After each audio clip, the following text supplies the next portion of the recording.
All right, good afternoon. Thank you all for joining us. This is our first All In for Health track. My name is Julia Johnston. I work for Childkind International, and I'm currently pursuing my master's in public health and business administration.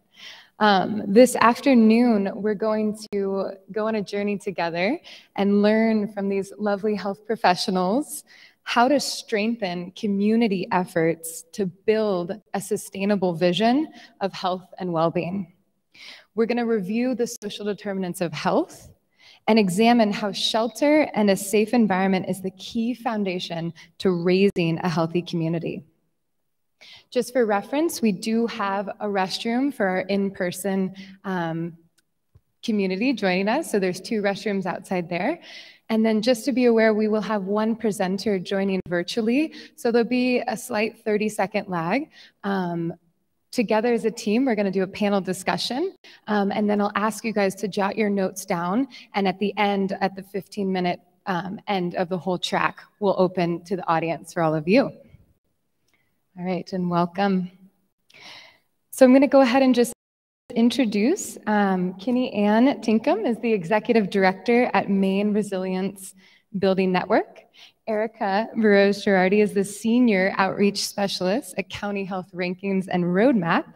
And Romi Hall, who is joining us virtually, is the Director for Healthy Homes and Communities at NeighborWorks America. I really appreciate sort of breaking the ice and getting to know each other in a more organic way. And because Radically Rural is all about sort of roots, learning the origins of your home, I wanted to ask our presenters a quick question. So just to get to know them, Kini-Ana, I was wondering, what's the origin of your name?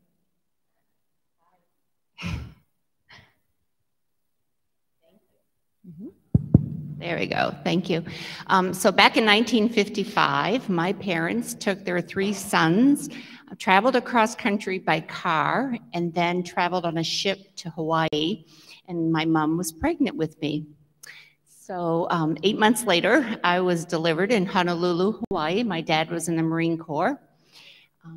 So they were excited to have a girl after 3 boys. That was pretty exciting, but their family was all in the Northeast in Maine, so it was a long way. Almost 3 years went by before they met me. After my birth, my parents really struggled on what to name me. Mom and Dad had different opinions. So for a few weeks, I was referred to as she and her and it, but they did finally settle on Kini-Ana, and Kini means Jane, and Ana means Anne. So my name is Kini-Ana. So it's nice to be here today. Thank you. Thank you, Kini-Ana. I appreciate that share. And Ericka? I don't have anything as beautiful and creative, but so my family had a little bit of the opposite situation. I had an older sister, and my family had a bunch of girls, and they really wanted a son. Their first child was a daughter, my older sister, Lisa, and they just knew that God was going to bless them with a boy. They said, like, it's going to be a boy. Back then, they didn't have like the gender reveals or anything, so they had to wait, the 9 months. And during those 9 months, they just weren't creative enough to come up with a girl option. So, because they just knew they were going to have a boy. So when I was born, like Kini-Ana, I was in the hospital a couple of days without a name and was referred to as she. Finally, the day that my mom was scheduled to go home, the nurse came in and it's like, Mr. and Mrs. Burroughs, you're going to have to come up with a name. We can't, at that time, policy was they couldn't leave without a name. Now it's in 1969. So my mom had been reading a magazine. It was actually a Jet magazine, and she saw the celebrity had just had a baby, and they named their child Ericka. And so she's like, that's it, Ericka. There it is. So, very creative. Amazing. Thank you. I didn't know 1969 they had that policy up until then. Yeah. Thank you, Ericka. And then Romi, I'll have you share how you got the origin of your name. Sure. Can everyone hear me okay? Yep, we can hear you okay. Okay, great. Hi, everybody. So my nickname's actually Romi, and my full name is Romanique. So my mom is from Trinidad, and she watched in the 50s and 60s The Flying Nuns. It's one of the shows that she knew about, and so Sally Field's character was Dominique, and so she swore my daughter is going to be Dominique. And then when she was pregnant with me, her maiden name is Romaine, and put the two together, and so Romanique. But the thing was, no one ever called me Romanique, and so they only called me Romy or Ro growing up. And when I got to kindergarten, the teacher said Romanique, and I didn't respond. So finally, I had to go home to my mom and dad and say, "Hey, who's Romanique?" And they're like, "It's you." And it kind of blew my little mind then. But Romy is what I go by, and I just kind of say like Romanique's my government name, or my serious name that I put on. So it's a pleasure to be here with you all today virtually. Thank you, Romy. You're the first Romanique I've ever met, so it's an honor. Yeah, it's gorgeous. All right, so I'm going to just briefly ask each presenter to introduce their mission and what they do. So Kini-Ana, I'll start with you. Kini-Ana, excuse me. Will you please just introduce the Maine Resilience Building Network organization? Yeah, thank you. So the Maine Resilience Building Network is a statewide network. We originally started in 2012 as a volunteer organization, and then in 2019, we had funders approach us and talked about the impact of our work in Maine and asked if we wanted to move forward and apply to be a nonprofit. So in 2019, we did become a 501c3. I came on board as the executive director, and we are a network strong of about 2,500 individuals across sectors in Maine that really work to support the well-being of our children and families, so really they can thrive. And at the heart of this is understanding adversity early in one's life, and what are the conditions that happen in community, and sets the context for those conditions to happen, looking at inequities as an example, and more importantly, building on positive experiences and systems to promote well-being and good health. Thanks. Thank you so much. And Romy, I'll go ahead and have you introduce NeighborWorks America, its mission and your primary focus. Sure. Yeah, so I just wanted to say I'm based in Oakland, California, with my role at NeighborWorks, but I actually go to New Hampshire almost every other summer to see extended family in the Wilkes-Barre area. So I wish I could be there with you all today. So NeighborWorks America is a congressionally chartered network-based organization of nearly 250 community development and affordable housing organizations in every geography, urban, suburban, rural, as well as we're located in Puerto Rico and DC. We have a rural initiative, and actually my colleague Elena, so Elena, I'm sorry to put you on the spot, if you don't mind just waving. So my NeighborWorks colleague, thank you for raising your hand. And our rural initiative has membership of 118 of our network organizations are located in rural communities in 48 states and also Puerto Rico. Well, the NeighborWorks, we really focus on the myriad of work around affordable housing and community development. My work as the National Director of Healthy Homes and Communities is to support our network to build partnerships with community, and then also build partnerships with the health sector to improve health outcomes. And I look forward to sharing a little bit more with you as we continue forward. Great, thank you so much, Romy. So Ericka, if you would like to introduce County Health Rankings. Yeah, and I just went on and projected that information, but County Health Rankings and Roadmaps is a program that's within the University of Wisconsin Population Health Institute. We have many partners, including the Robert Wood Johnson Foundation. And our organization, I'll share a little bit more about what we do, but our primary focus is to provide data and evidence-based strategies to help people create healthier opportunities for folks to just thrive in community. And as we go through the presentation, we'll talk about what we consider to be our definition of health, which definitely goes beyond healthcare. So we'll talk a little bit more about what it is that we do as we go along today in today's workshop. But I've been with County Health Rankings and Roadmap since 2015. I've had a number of roles while I was there.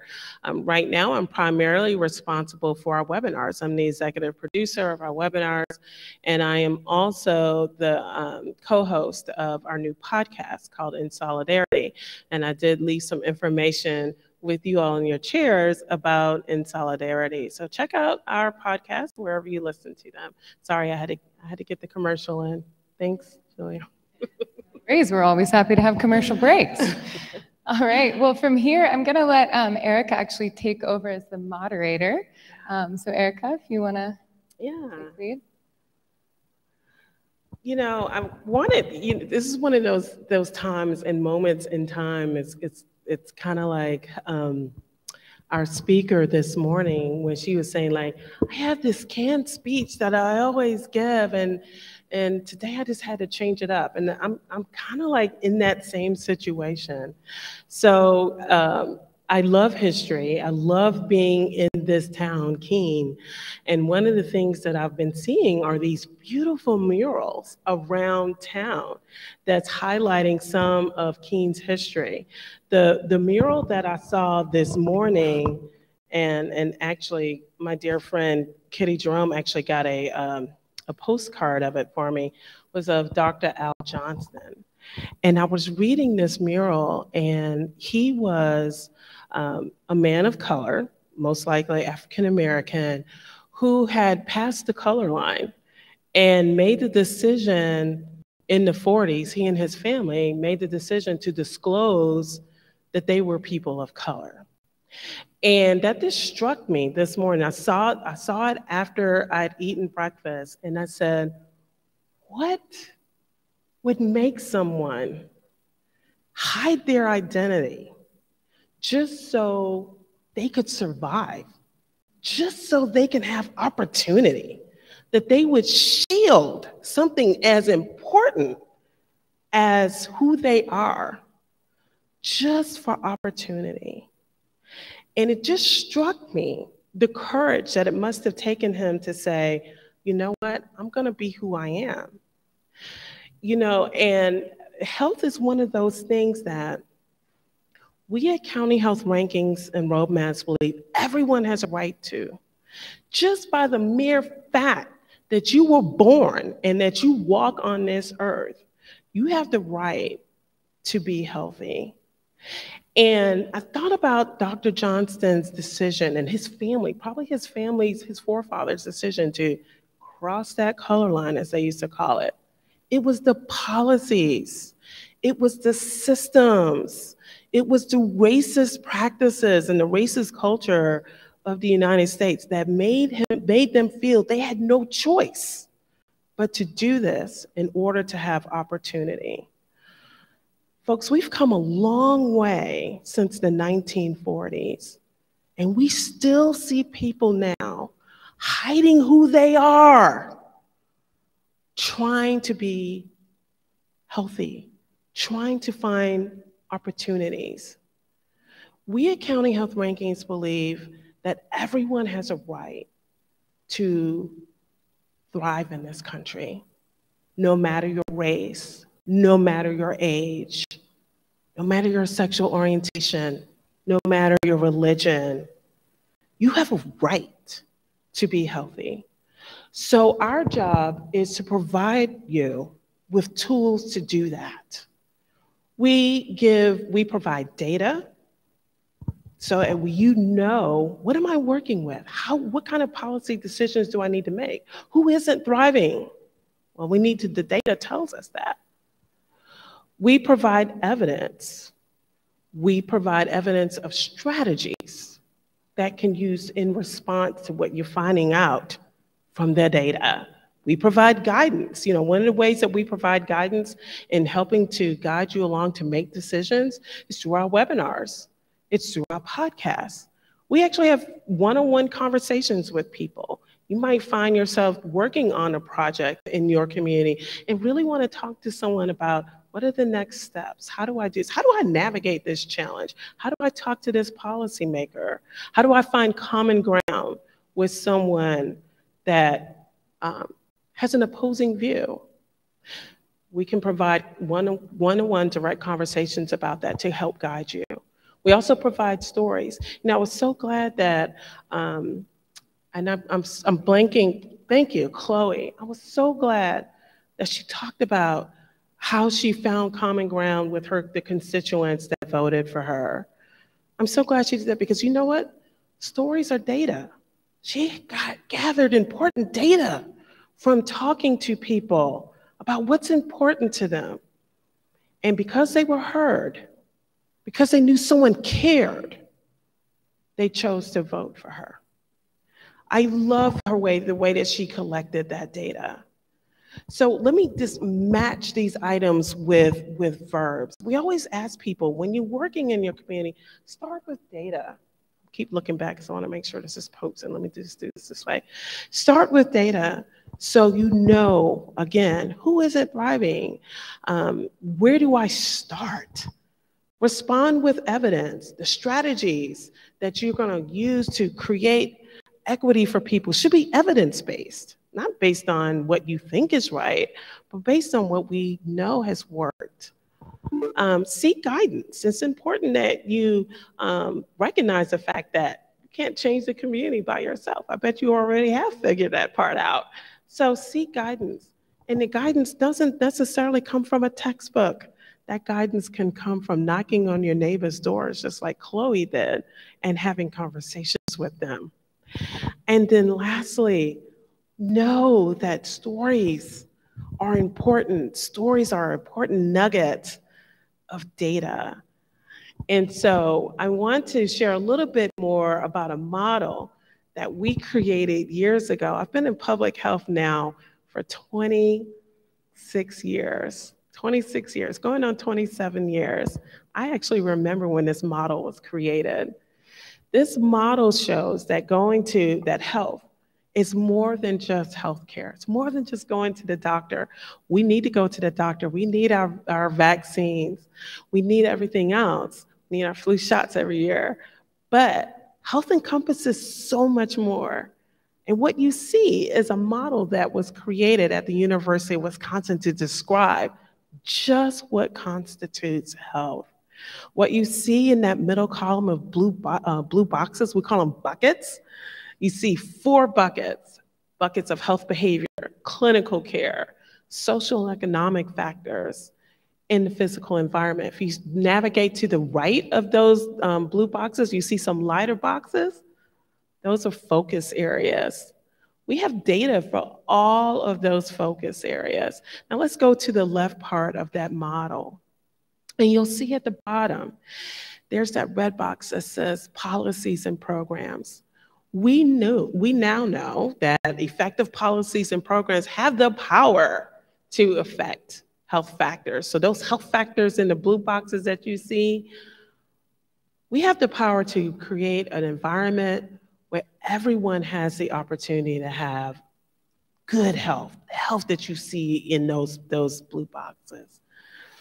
And when we have good health, we have good health outcomes.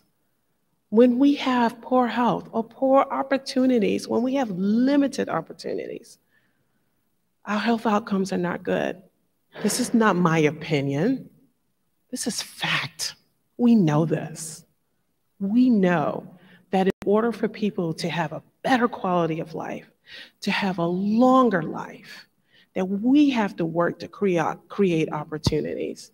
People shouldn't have to hide. People shouldn't have to be a Dr. Al Johnston to have an opportunity to thrive in this world. So what you also see is that we have attached percentages to those buckets, and that's because we know the research shows that those social and economic factors are kind of like the hub of our decision making. Think about it. When you have a good quality education, you're able, most likely, to be able to get a good job that provides you with income that allows you to make choices in your life that are healthy choices. You don't have to choose to live in a neighborhood that's under-resourced. You can choose to buy healthier options.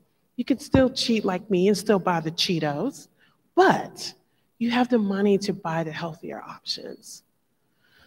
So we know that that is that hub, that 40% that makes so much of our health outcomes. And so you just think about it. Think about the communities that you live in. Think about where you live. Maybe think about how you grew up, where you've come from, as people like to say. And think about those who don't have the opportunities that you have. What do their health outcomes look like? The data will show you that those with better opportunity have better health outcomes. So we provide data in all of these categories. It's right there at your fingertips. We actually have what we call a data snapshot, where you can get data on all of these factors. What does your county look like in terms of demographics? Now, we don't go and collect data door to door. We use data that's readily available, but it's all together in one snapshot, which is so cool. We provide information about health outcomes, how long people live, and how well do they live in your county. And then we provide data for all of those health factors. And again, when you get that data, how do you respond when you see what needs to be done? Well, again, you respond with evidence. So after identifying the who and the where you need to prioritize your resources, you respond with evidence. And that's where our What Works for Health comes in. What Works for Health is a really cool tool, and it's on our website. It helps you identify strategies that are aligned with your community's priorities. So if you were to look up a strategy on What Works for Health, you'd see a page that looks like this. We give a description of the strategy, and we tell you what the expected health benefits are with that strategy. We'll give you 2 ratings. One rating we call the evidence rating. So we rate whether it's scientifically supported. We even let you know if it's not supported with science at all, because we think that's important. A lot of people say, why do you tell us things that's not effective? Why do you put that on your website? So you'll know. There's not one of you in here who has lots of money and lots of resources. I know, because public health is under-resourced. We don't want you investing your limited dollars in something that science has shown will not work. So we're gonna let you know what doesn't work, just like we let you know what will work. We'll also let you know whether or not the strategy is expected to decrease disparities. So we know you have an interest in that. We also now have included a new analysis in What Works for Health, and it's called an equity analysis. It'll let you know whether or not a particular strategy is one that can build or create equitable opportunity. We think that's important for you to know. So what I want to do is I want to go into a conversation with both Kini-Ana and Romi. And we're going to talk about how other aspects of health show up in this model.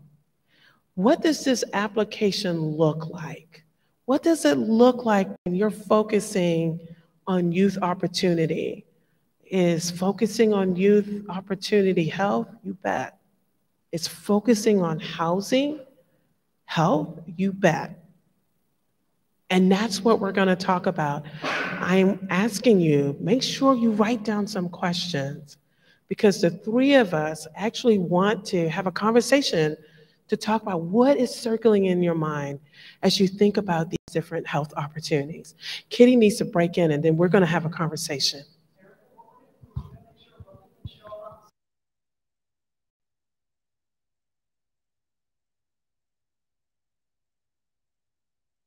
And I appreciate just how efficient you're doing this. She's really good. We're going to go ahead and ask Kenny. Kini, I'm going to say Kini. What's such a beautiful name? I'm going to say it right because it's beautiful. Kini, where would we expect to see Maine Resilience Building Network show up in that model that I was sharing with the audience? Thank you for that question. Or do you want to use that one? So at the Maine Resilience Building Network, our work is also data-driven. We're really glad to have this data set from county rankings, county health rankings,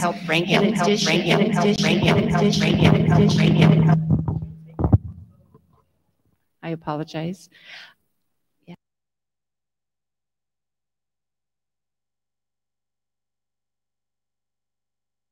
Data-driven. We're fortunate to have access to this national data, but we're also fortunate in Maine to have a data set, the Maine Integrated Youth Health Survey, that is happens in collaboration with Department of Education and the Maine CDC.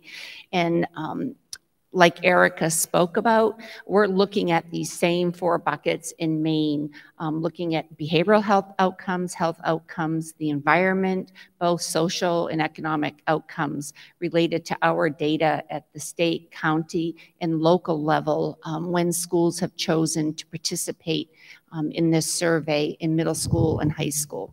So thank you. Yeah. Okay, so you're showing up in a number of places with the work that you're doing. And thank you for the switcheroo. We can now see Romi's beautiful face. She's just as beautiful as she sounds. Hi, Romi. Hi, Ericka. So sweet. Thank you. Okay. I'm going to circle back to you in a second. I want to go back to asking Kini another question, because some of the work that you're doing is related to childhood trauma. So can you share more about what you're learning about the impact of childhood trauma and how it influences our health, even into adulthood, though? Tell us about that. Yeah, thank you. So we're fortunate to have a landmark study that from the late 1990s that looked at early adversity in a young person's life before the age of 18. And this data is available. Dr. Anda and Dr. Folletti, and I'm sure many of you here in the room know about that data set. Merben uses that information along with ACE scores in Maine that we hear from our middle school and high school students that are asked about the same 10 adversities. With that data, it drives how we educate and raise awareness and work with evidence strategies to help communities shift the environment, shift family settings and supports for families and youth to thrive. So we recognize that there are long-term impacts to early adversity, but we know there's new research that I'll talk about in a little bit on the positive childhood experience as well. So clear correlation to poor health outcomes for both health and mental health, and actually opportunities into adulthood. Great. Would you like them to put that slide? You had a slide. If you'll advance that slide for us. Okay, we'll advance it later. All right, we're going to advance that later. You don't even have to show slides right now if you want to take it down. Thank you so much. And I know that Merben, Maine Resilience Building Network, Merben is actually shifting the focus away from the adverse experiences to that of building community resilience. Tell us about the shift. Why this shift? Thank you. So we believe there are a lot of assets to build on, and we want to move away from the deficit at the family and the child level. But we have to recognize and help communities understand what are the conditions in the communities where people live. So if we're working towards resilient communities, what are the conditions, the inequities that exist, policies, deep policies that have been rooted in communities for a long time that actually work against children and families being able to thrive. So we sometimes will hear, we need our children to thrive. Well, for children to thrive, we need our communities to do the work, right? To create equitable conditions and really work across sectors to do a deep dive in what gets in the way from families and children being healthy and able to thrive and really long-term wellness. So looking at ACEs, certainly important, but building on assets as well. I'm so glad that you said that, because a lot of times in health, we think about, okay, let's just get rid of the bad stuff and then we're good to go. No, creating equity is a two-pronged approach. So like you said, you got to look at the adverse stuff. You got to look at the stuff that's not working well, even as you are then building up your assets. So creating equitable conditions for people means that you need to identify assets and build upon them. That's part of the work. And when you're talking about creating those conditions where people can thrive. I'm curious, Kini-Ana, can you share a couple of resilience building strategies and some examples of communities implementing those strategies? Yeah, thank you. So as we work with communities to develop strategies, it's real important that there's a diverse population that's engaged to ask what their needs are and what they want. So we don't do it for them, we do it with them. So that is a big takeaway, and I'm going to talk more about that as well. So COVID-19 is an area where people really had to lean in, and we had to support and promote resilience in ourselves, our families, and our neighbors, right, for a few years recently. And as we're recovering from the pandemic, again, how do we support people? So some of the strategies that I can think about that come to mind is shifting education, learning into the environment outside. More learning took place in the outdoors. And what do we know about benefits to regulation, supporting good mental health and brain development when we're outside in the fresh air? So even in the Maine's hard, long winter, we had young people bundled up with staff, with these wonderful educators outside teaching them. Another one that comes to mind is celebrating and being intentional to celebrate more cultural have more cultural celebrations within communities in Maine too. And again, through the pandemic, that was lifted up in some of our communities more. So again, to knowing that mattering and resilience is really connected to relational health and social well-being. So how could we socially support connections within communities across a lifespan? So this isn't just for our youth, but across all ages. I love that. Now, for those of you who are with us in this space, I want you to think about the past 2 years and think about what happened in the pandemic. Raise your hand if you are now thinking like, hey, these are some opportunities that we had to connect during the pandemic. Raise your hand if you saw opportunities like that. Oh, that's great. So I see about a third of the audience's hands went up. Those are assets. Those were assets in your community. They were opportunities to connect. Don't lose them, okay? People say, well, let's get back to normal. No, let's not get back to normal. Let's get back to our new normal. We saw that even in the midst of adversity with the pandemic, there were ways to connect. There were ways to create beauty. There were ways to celebrate diversity. Let's step in and embrace this new normal. So thank you so much for that, Kini. Now, I want to transition to Romi, because Romi's wheelhouse is housing. But before I do that, I want to ask you, can housing influence our development? If so, what ways? Yeah, thank you. So housing is an adverse community environment that really sets the context, right, to impact well-being for our children and our families.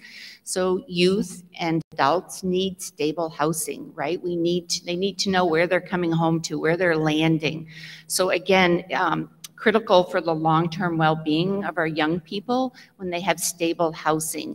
And again, a priority for communities to really support young people. And with stable housing comes lots of other positive environments, right, for them to be able to maintain wellness. Yeah, thank you so much for that. And Romy, I'm going to circle to you. I'm going to ask the gentleman to put up slide 12, because one of the things that I want to ask you is, where do we see your work in the model? So he's navigating to that now. There we go. Romy, before I ask you some additional questions, I want to ask, where do you see NeighborWorks America's work showing up in the county health rankings model? Sure. I remember when I'm a public health person working at NeighborWorks and have been in this health and housing field really since I graduated with my public health degree.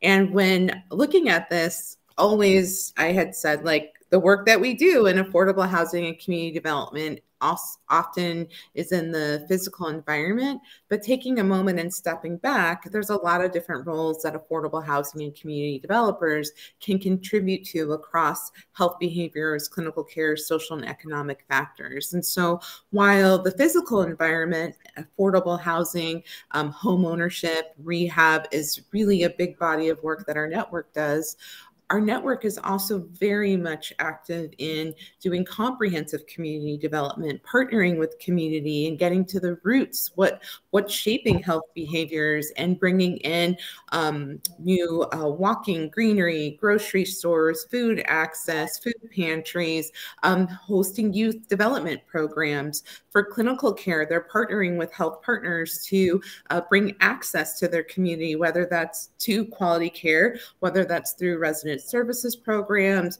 or utilizing their buildings as mixed use. So having ground floor federally qualified healthcare, or just healthcare centers, or even thinking about childcare, having quality childcare, and then social and economic factors. And a lot of our organizations are doing really dynamic cross-sector, just building off what Kini shared, is really dynamic work across these spectrums of work and different sectors to really bring about positive change, really create health outcomes in partnership with community and really based in community voice.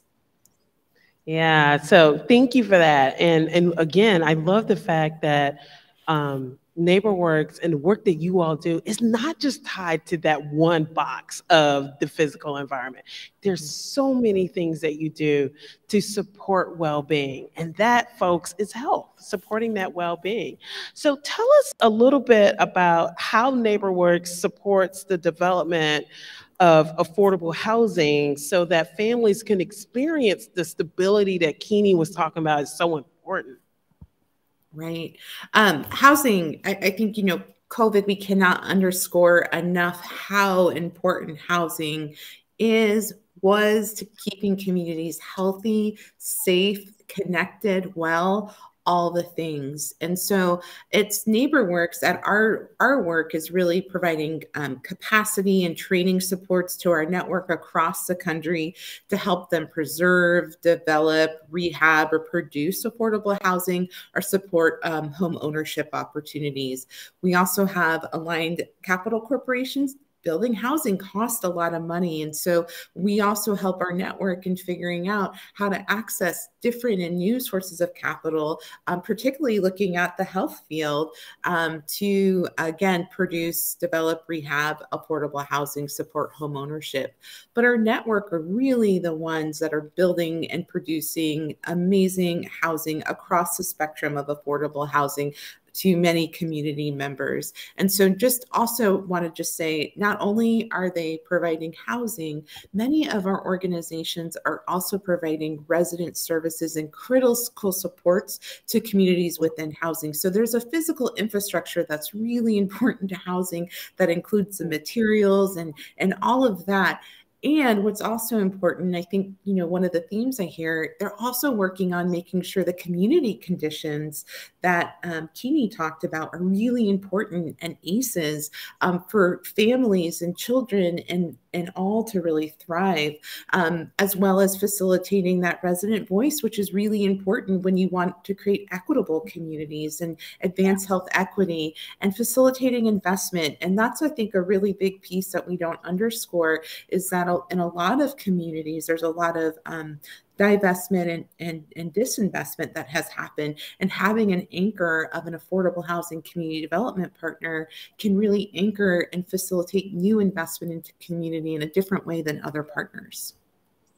Yeah, that economic piece is so essential to opportunity. You're absolutely right. I'm going to ask our friend in the back to advance the slide, because I know that there were, okay, go to the next one. Okay, so just real quick, this is so much about your impact. I'm looking at the slide. Romi, are you able to see that slide? It says network impact. Yeah. Thank you for sharing this information with us. Over $16 billion of total investment by the network. So many good things that NeighborWorks has done. And you guys have been around forever. I'm sure she told you the year. I was blanking on it because I was thinking about what I had to say. But they've been around forever doing such great work. Romi, I wanted to ask you, I want to ask a little bit more about rural communities. So can you share some examples? Well, first I want to talk about, in this session we had this morning, we were talking about housing affordability. So before we even get into the rural piece, I want to kind of sit with this affordability issue, because communities across America are experiencing just an epidemic, if you will, of housing and unaffordability. And just home ownership is becoming out of reach for so many people. So what are some of the ways that NeighborWorks and the networks are working to facilitate that affordable housing piece, like in the home ownership opportunities? Like, what are you guys doing? Because I know there's some great work in that space. Yeah, so much great work. And I think one of the big things that I want to say, NeighborWorks, we are a network organization, and it's our network that is really doing the incredible dynamic work to keep on forging ahead in communities to ensure that there's safe, affordable, healthy housing for all. And so I think, a few ways our network, and I can certainly share some examples. And I think one of the exciting things is our network is very innovative. And I think on the next slide, I just wanted to share in Vermont, one of our network organizations, Champlain Housing Trust, were really inventive, and many organizations across the country, when we're faced with their county partners, we're like, we have to house individuals who are experiencing homelessness, families who are experiencing homelessness. What do we do? And just recognizing that hotels, motels were available, and started to use that as places of respite for community, and recognizing, oh, this is already built infrastructure, because right now with the cost of construction, it's going up. It's very expensive to build and produce new affordable housing. And so finding these new solutions to preserve or rethink of a community asset or building in new ways. And so what Champlain Housing Trust was able to do, they transformed this Cadillac motel, and many network organizations and a number of organizations in our rural initiative and rural communities are looking at transforming these into permanent affordable housing. And so now you'd really kind of see a different way of anchoring community, and they're not just here in a hotel, they can stay for a long term. And from this room, it's now a home. So I think that's one of the ways we're looking at that. We also, at NeighborWorks, our network, while they do a wonderful job at producing creating new homeowners, producing new homes, looking at a whole spectrum and space of that. They also were really faced during the pandemic with rent, and just folks not knowing how they're going to pay for rent, and how to facilitate not just for residents in their own buildings in the wider community. And many stood up funds, including NeighborWorks America, helping to set up funds and working in partnership with states and network organizations across the country to help with rent stabilization and help folks catch up. And so I think that's another really important piece. And then my colleague, Elena, who's in the audience, I really encourage you all to reach out and talk to Elena. Not only is she fantastic, but she's been doing a wonderful job in the rural initiative to think about manufactured housing. We have shared equity work to think about new new models of home ownership and what does that look like? It doesn't have to look like a house. It can look like a lot of different ways to explore and digging into that. And also is really looking at how do we think differently about capital. So I think we really run the gamut within our network to really think about home ownership. There's work that's specific to specific communities like African American, Black home ownership initiatives, to really how do we look at things differently in the home ownership process to support Black and Brown families. Nice, nice. Yeah, Elena is here. I'm going to ask her to raise her hand one more time. Hey, Elena. Rural housing is her thing. So when we get to the Q&A, which we're going to be wrapping up in a little bit so you can ask some questions, I'm going to invite Elena to answer any questions that you have specifically related to rural housing. Romi, I do want to ask this question. I'm going to circle back to Kini because I want to make sure we do have time for some questions. But what is the role that communities play in creating healthy housing? Like, if we're not in the housing sector, what is it that we can do to help create healthy housing opportunities? Because everyone has a role to play. Everyone has a role to play. And I think one of the big things, the way that I think about healthy housing is more expansive. Sometimes we get into this space with healthy housing. We think of it as building, like materials and products and how you set things up. And I think that's wonderful. And there's this great Health Affairs article, I think it's from 2018, that sort of broke it out and thought about how to think about healthy housing. So one piece was building products, materials. One piece was stability. And I think this is the piece around like resident services, all of that, making sure that residents have what they need in communities. There's also just affordability, making sure that the housing that is built can meet the needs of community members for the lowest income.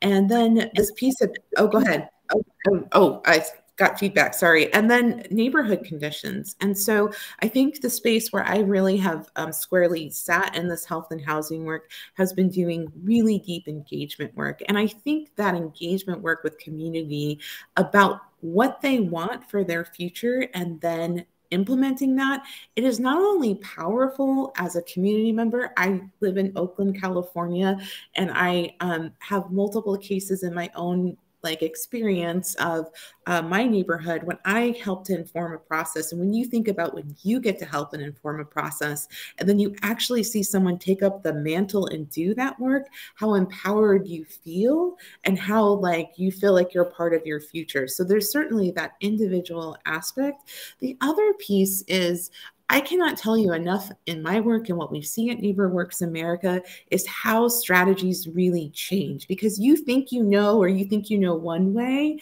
that's really important. But then, and you have all the evidence, which is so key, but you've got to talk to the community to figure out, well, what is it within that evidence that you really need to have happen? And so one of the examples in my work that I got schooled, and it really sits with me in a really big way, is that we were looking at doing housing development in a particular neighborhood, and we were having these really great conversations, and we got taken to task, as we appropriately should have, that we weren't considering and we weren't building enough affordable housing for residents in the community that had extremely low income. We were only building, looking at affordable housing development at a higher low income, 30 to 60% of the area AMI. And that really hit me. And we changed course and really looked at the data differently. We looked at who we needed to serve, what supports that they needed, and built up a whole new practice and whole new goals around what we needed to achieve if we wanted to make sure that there was less displacement in this community. And so that experience was transformative for me. And then we did it.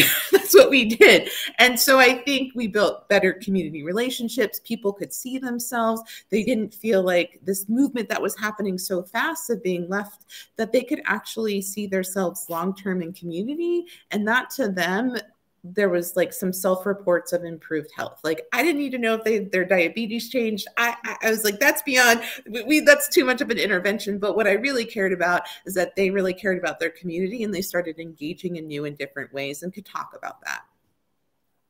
Thank you so much for that, Romi. And we're going to circle back to you when we get to the Q&A session.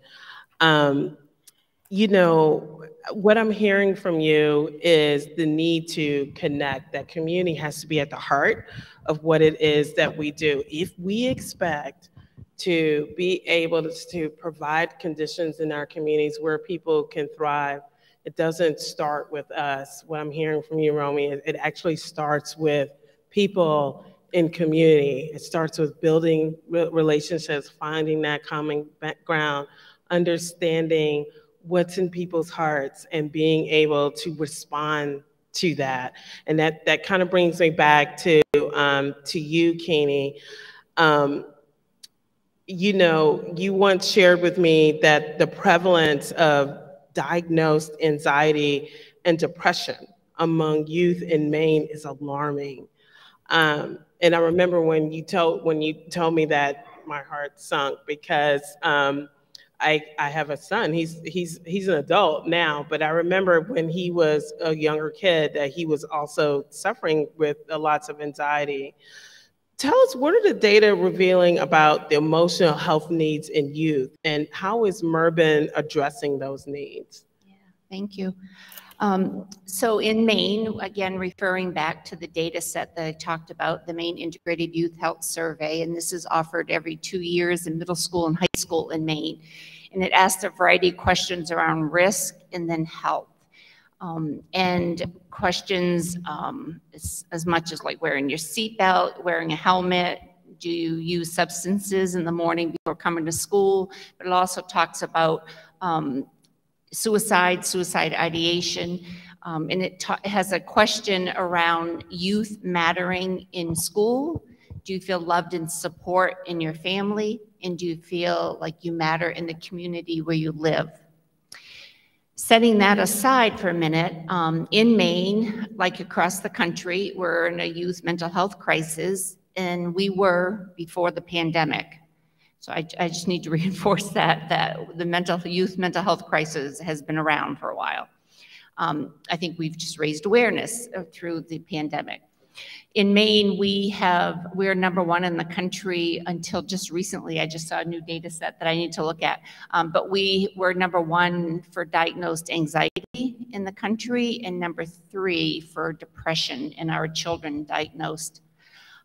So those alarming statistics, along with the data that we received from the Maine Integrated Youth Health Survey, called on Mervyn to write a white paper to address mattering in community. So we just, on Monday, we just had our new 2021 data release, so I haven't taken a deep dive into it, but the data I'm going to talk to you about is from 2019. So about 85% of youth felt like they were loved and supported in their families where they lived. About 80% of youth felt like they did connect to a caring adult in the school. So that means 1 in 5 youth, right, don't feel connected to any adult where they go to school. And we know that school ends at 2:30, and it's closed weekends and summers, and that leaves community. Students report to us that about 50% of the middle school and high school students in Maine do not feel like that they matter in the community where they live. That's not a good thing for many reasons, So in response to that, we wrote a white paper, and we started the Cultivating Maine, Cultivating the Youth Mattering Initiative for Maine youth, and you can visit our website to learn more about that, and I've put my card on people's chairs. And we started leaning in and learning from communities about mattering in community, like what did they think the problem was, what was the initiative, what they believed was the issue, and were we talking to youth to understand that? And we found that we were not engaging youth to understand why they didn't matter. So immediately there was change from programs, coalitions to kind of lean in and engage youth. We're fortunate to have many youth serving organizations in Maine that are serving certain populations of youth, but how can we do better to make our youth feel so, connected to the community where they're living and growing up? And what is that, and how does that impact their health in long term. Certainly if you're not feeling supported and regulated and isolated, living rural Maine, maybe urban Maine, also there's maybe earlier onset use of a substance as an example to cope with anxiety and depression, to maybe be part of a group, you know, so what can we do to get youth more connected? So at the Maine Resilience Building Network, we spent about 15 months working with an advisory group of youth serving organizations, and they were a diverse group of advisors, the Autism Society of Maine, Out Maine, Black Power Maine, the Wabanaki Public Health Coalition also worked with us, Public Health Coalition, to advise us on the development of tools and resources. And I'm really pleased to be able today talk about our Youth Thriving Guide that we just released, and this is available for folks. You can request it from our website, but it's Maine Youth Thriving, a guide for community action. Nice. And this is a tool, a tangible tool, and again, youth helped us develop this tool, and we wanted to hear from youth on what it meant to matter. That was an important piece of it. So again, it wasn't the adults making the decision on what mattering was. So they have shared with us messaging and key words about what it is to matter. So adult to adult talking. And we're just now getting ready to release the findings from that. We have a communications planned around mattering. So our goal is to really support youth and have communities lean in, work across sectors. It's no one, you know, it's not a youth group that owns this, and it's certainly not schools. We've got to take the pressure off our schools. People believe schools should be doing it all, and they can't. Nope. And we need our communities, and we need our families supported. And, you know, what is each community's unique? And we've got to talk to our youth and say, what do you want? Is it a skateboard park? Is it a place to hang, a building, a warm building? Do you want to be fed? You know, do you want places to go on the weekend? You know, do you want a gaming space, right? You know, just we got to hear from youth. We can't decide for them. So this roadmap creates a roadmap with a vision that you're bringing youth to the table to be part of the solution. And this roadmap takes you through the process of bringing stakeholders to the table and then a plan. I love that. You know, I think even as committed as I am to equity and ensuring that people are heard, you hear, if you know me, you know I talk about this all the time. It's so important for us to listen. It's important for people to be heard. I am absolutely guilty about that when it comes to youth. I have to admit that a lot of times I don't engage with them. You know, I definitely don't know the music that they listen to. I'm stuck in 1970, 1980. So, I mean, it takes intention. So just like it takes intention for us to create conditions for people to thrive, it also takes our being intentional about making sure that youth are part of this process. And so I'm looking forward to reading that, because yes, let's share Kini's slides. I want you to go back to let's go back to the slides they're light blue, and Kini, you can walk us through a little bit of those slides, and then we'll go to Kini. Yeah, thank you. And I kind of jumped through this, but we'll just do this quickly so we can move to questions. No. Let's come forward. Let's start with this slide. Thank you. So when we were learning about mattering, we went to the researchers, and this is Dr. Gordon Flett. He's from Toronto, and this is his definition of mattering. And we worked with Dr. Christina Bethel from Johns Hopkins University and Dr. Sege from Tufts University as well. But mattering is different than belonging. Mattering is being seen, heard, and valued. And more importantly, adding value. Like adolescents want to add value. You know, it's important for them to be engaged. You know, they feel great to be part of civic projects. Or we heard today from Chloe about what being climate change, what that did for her as a freshman in high school, right? Look at her career trajectory today. And what's different about what's mattering is if you're absent, you're noticed. Yeah. So if you're away for a couple of days out of school, or you're not able to attend an event for a few days because you've been sick, when you come back, people are like, hey, I missed you. Where have you been? Yeah. That's important in community as well, right? Mm-hmm. Youth need to be seen and heard and valued in their community. And we learned from our community conversations that the sectors that needed to be engaged was the business sector. They just didn't realize their impact they could have on a child's life, their well-being, by seeing them and saying hello to them, looking that in their eye, and maybe saying, hey, I haven't seen you in here for a couple of days. Where you been? And seeing them in a positive way, not like, oh my God, you're going to steal some candy. Right. Yeah, in a positive way. But also thinking to the future, that's your workforce, right? Yeah. That's early economic development. That's your future workforce, you know, and that's that helps your community overall. So thinking to the positive. Share about the next slide. Let's go through the rest of these slides real quick. So this, again, just helps to talk about the 3 domains. And fortunately in Maine, we have data set for home, work and school, and community where you matter.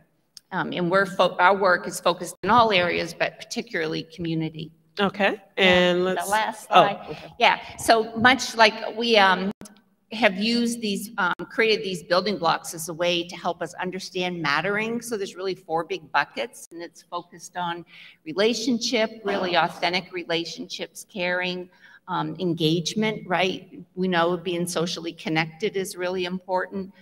The environment and conditions we've talked about today.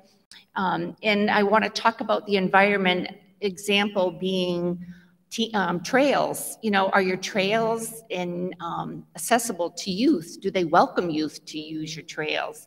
Or do you say no youth or no teenager or no one under 18 on these trails after 7 p.m. or you must be with a parent to be on this trail? So again, that's an example of they accessible to our young people. Or a green space. Many in-town parks say that young people have to be out of the park at 7 p.m.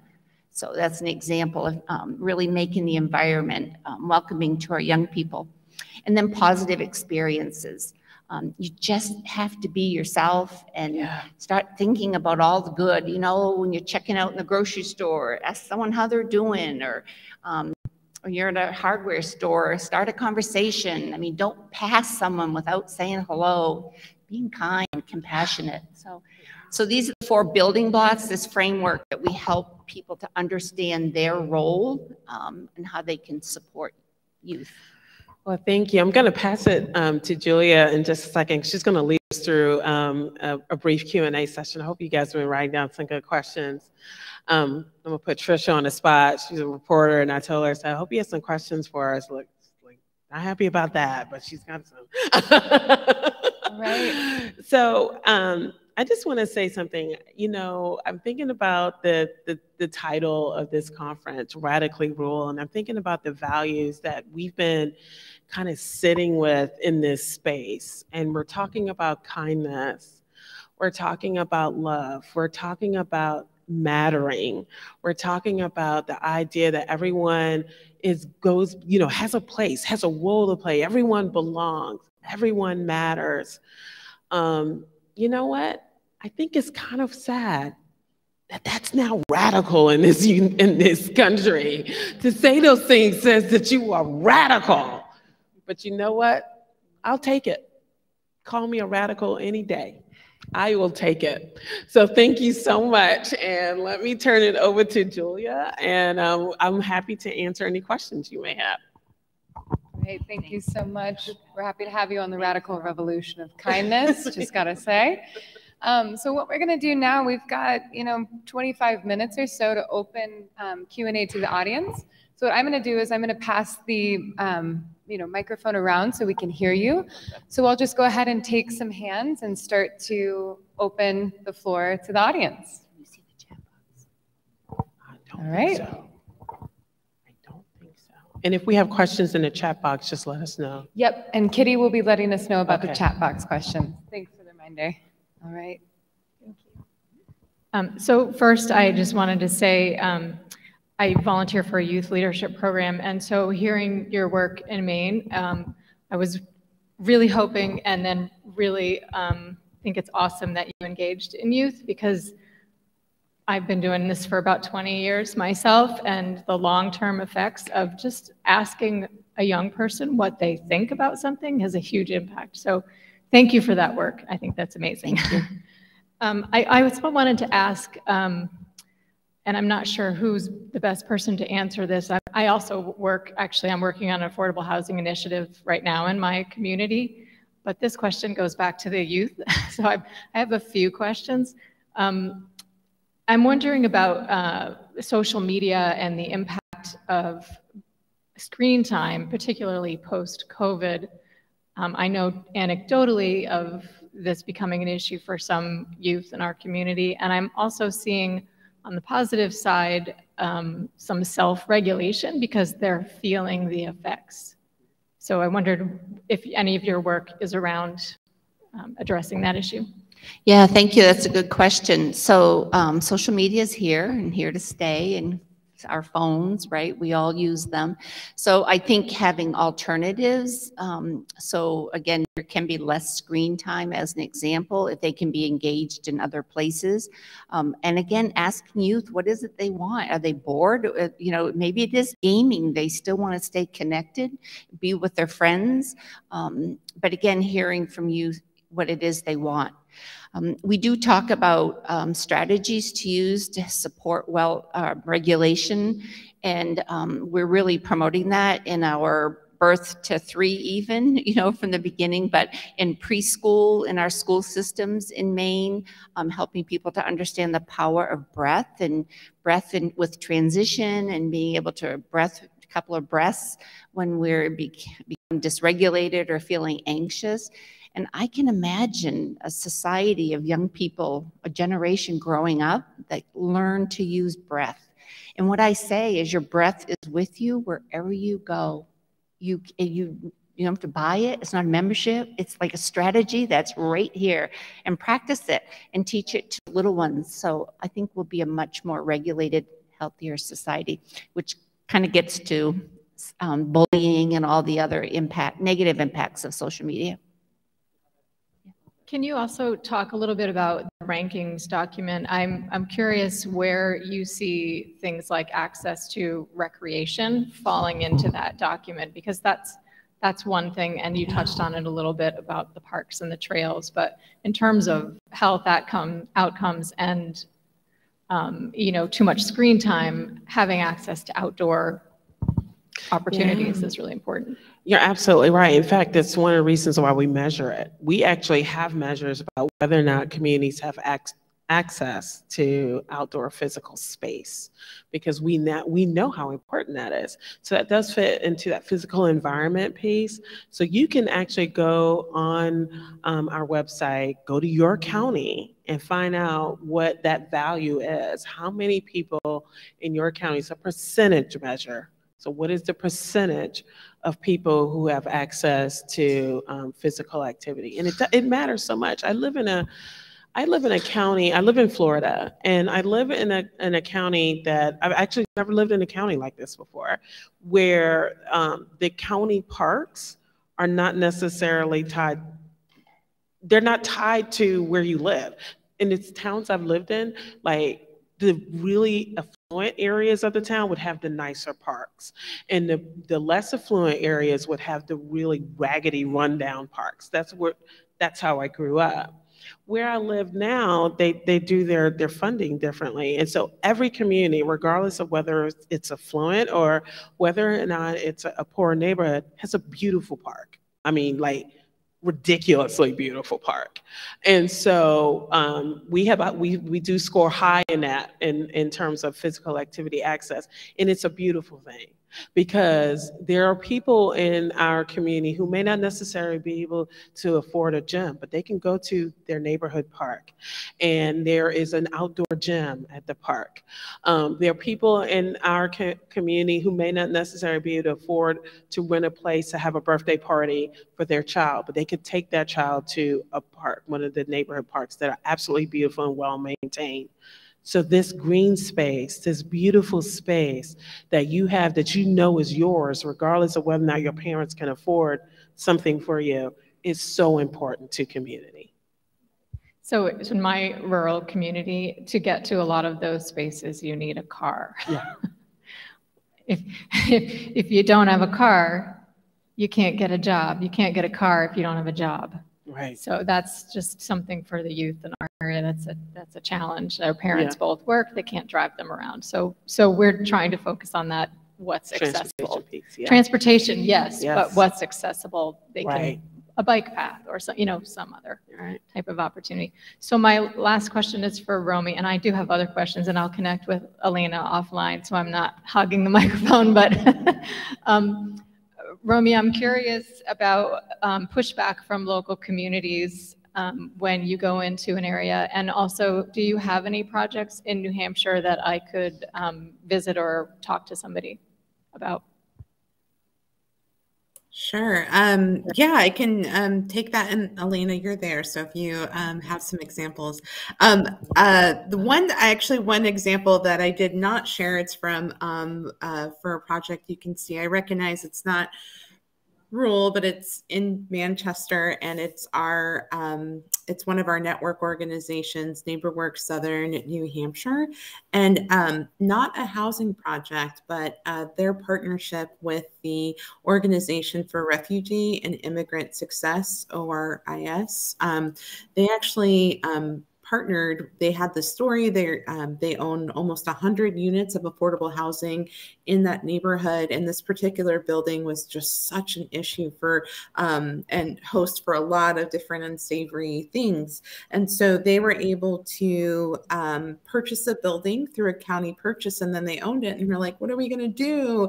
And they partnered with this organization. And I think when you think about somebody who is an immigrant and refugee coming to a place, no matter if it's New Hampshire, Minnesota, or I live in California, that is just such a displacement, and it's such an impact to the system, and trying to find a place where you belong, where you're home, where you find your food, you find your people. And so they really have built this partnership where ORIS leased out a part of their part of this building that they bought, that they could then, NeighborWorks Southern New Hampshire could sort of figure out what else can they do to really anchor fresh fruit, fresh food for this community. That could be also an economic engine. So that's one project in New Hampshire that you can see. And I'm sure that Elena can rattle off a few others.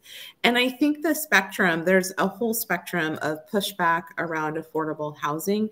And I think one of the big pieces that I really stress in this work around it is you really have to really come strong with community priorities and be really willing as an individual and organization to really represent those community priorities and why affordable housing is really important in this place. And it could be talking to leaders in your community. It's really about being that mission sword and shaping up what's really important, what's really key, what are the opportunities. And there's some really great work. If you read Tiffany Manuel, she used to work at Enterprise. She has started Enterprise Community Partners nationally, and then has built this own practice, really digging into, no matter what side of the political spectrum, belief spectrum you are, how do you talk about an asset like affordable housing that really doesn't sort of open up to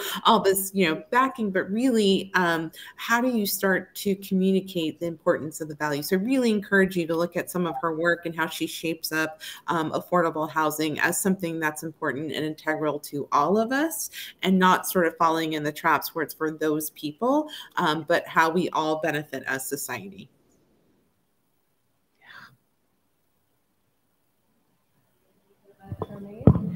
I will open up and see if anyone else has questions. Wonderful.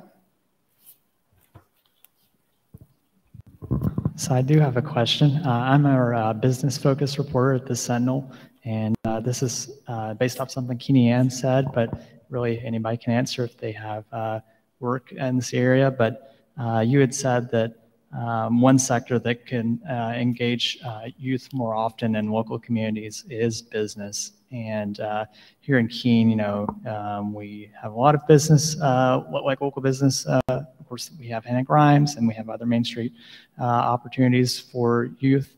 And I've done stories on internships for youth in the Monadnock region, and also just places that are hiring based off of a New Hampshire bill that was introduced over the summer that changes hours for youth in high schools. So what else can local business do to engage those youth besides the traditional just hiring and doing internships? Yeah, thank you. That's a good question. So again, going back to populations of youth who typically do not feel safe and welcome in their communities or maybe even in school.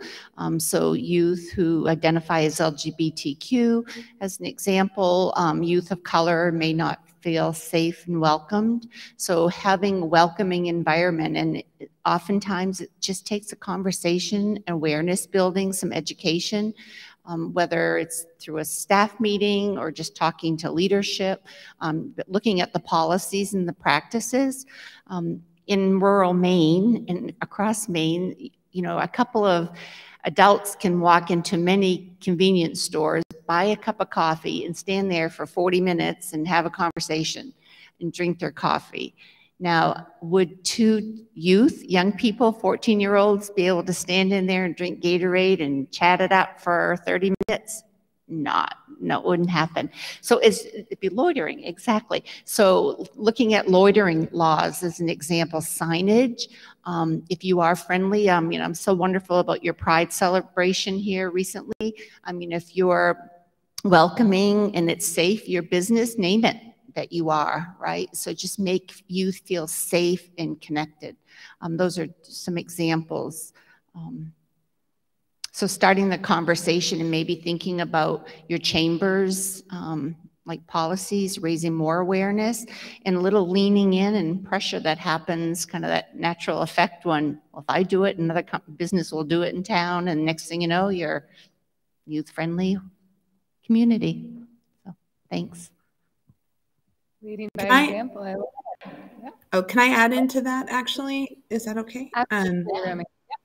One of the things I wanted to say for the business sector, they can also invest in affordable housing. And one of our network organizations in Cleveland, Ohio, CHN Partners, they received an investment, a capital investment.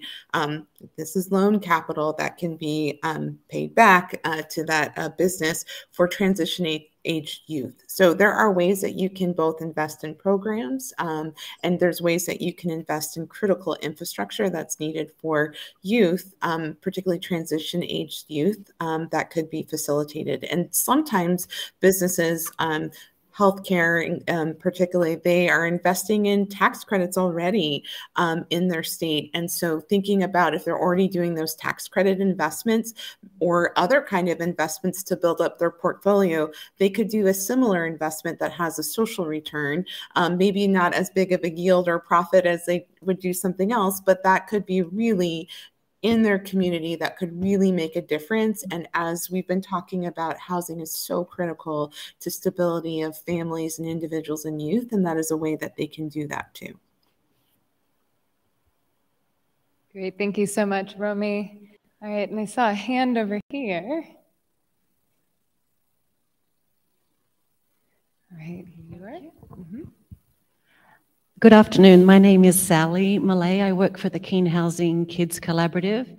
My heart is racing listening to you ladies, all of you, about the validation I feel that you're providing to the work that we do. So we offer financial access to children from 0 to 17 to enrichment or after-school programming to help close that opportunity gap and help them develop the life skills that will help them into a successful adulthood.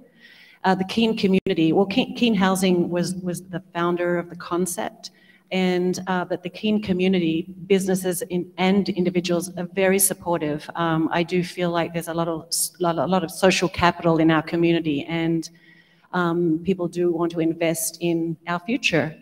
So that's great, but I loved hearing your thoughts on youth mattering. I think that we could do a better job listening to our youth so that we could help provide programming that they want.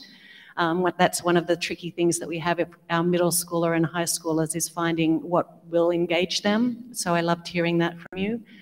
I wondered if a couple of things, if you have any research or data that might support the work that we do in terms of showing how this kind of work can have an impact on providing equity and closing that opportunity gap and helping academic progress and helping children break that cycle of staying in that same demographic?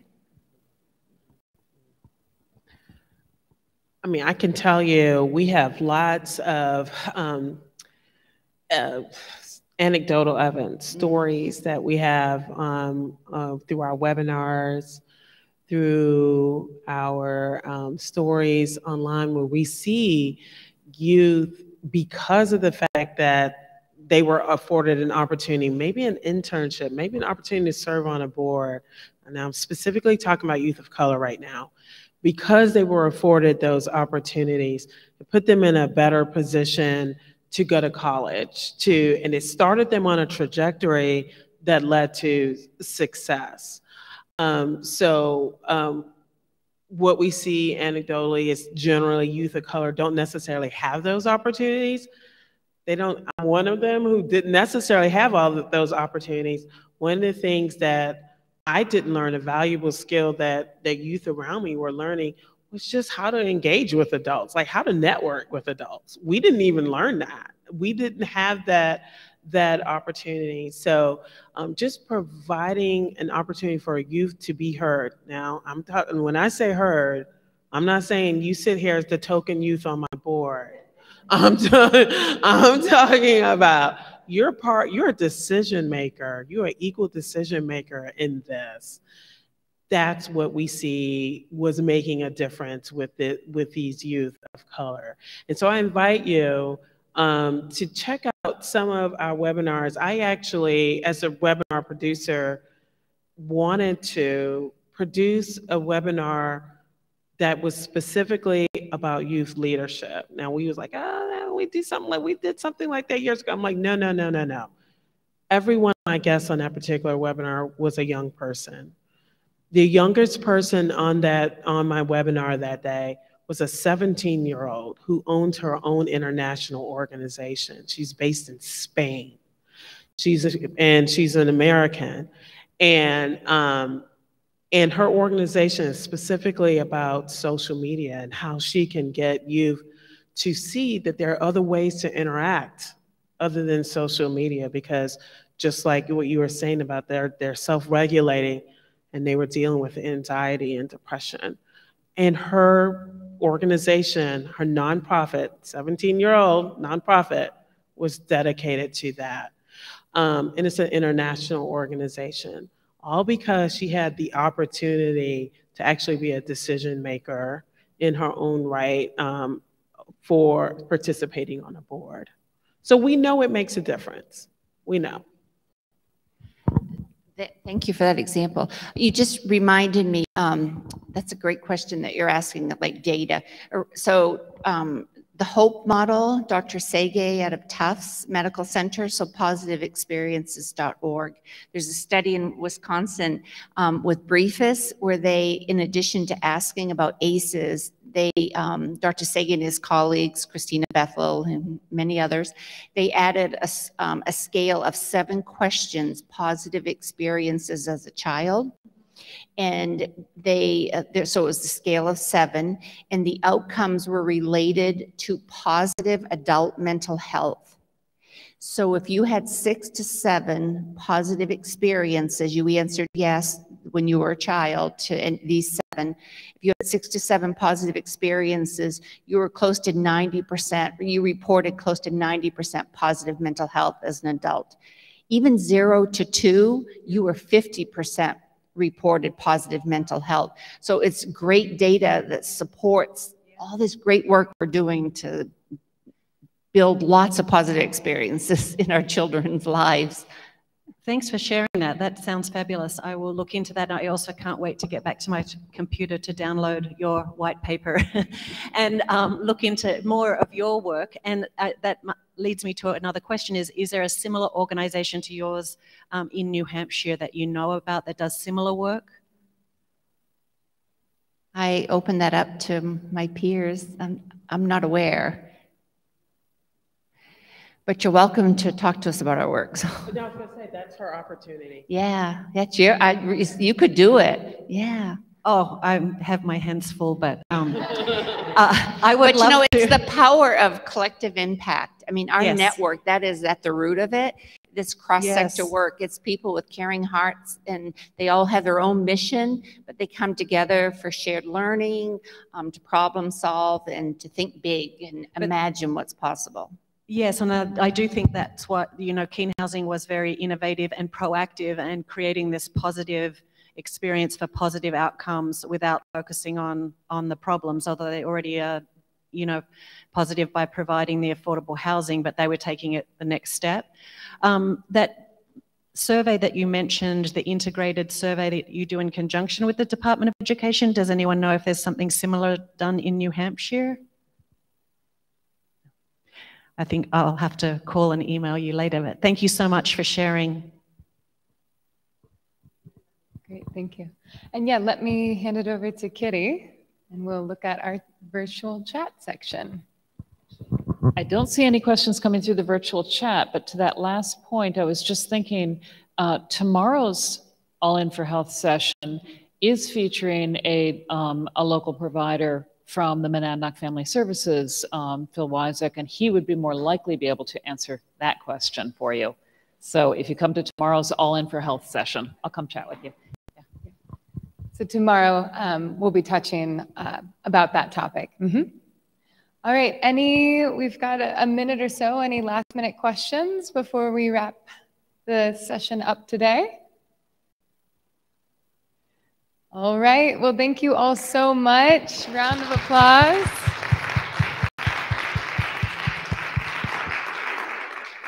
Yeah, I want to thank our panelists and our presenters, our tech team, all of Radically Rural. After this, we've got a Connect dinner and a fashion show. So if you guys want to get all dolled up, have some farm fresh local food. That's happening. I know, right? That's happening at Wyman Tavern Yard.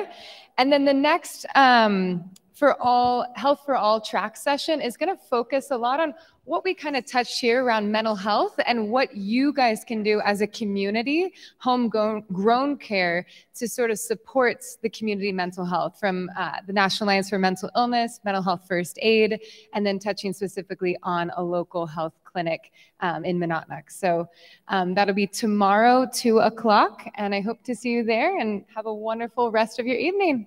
Thank you all.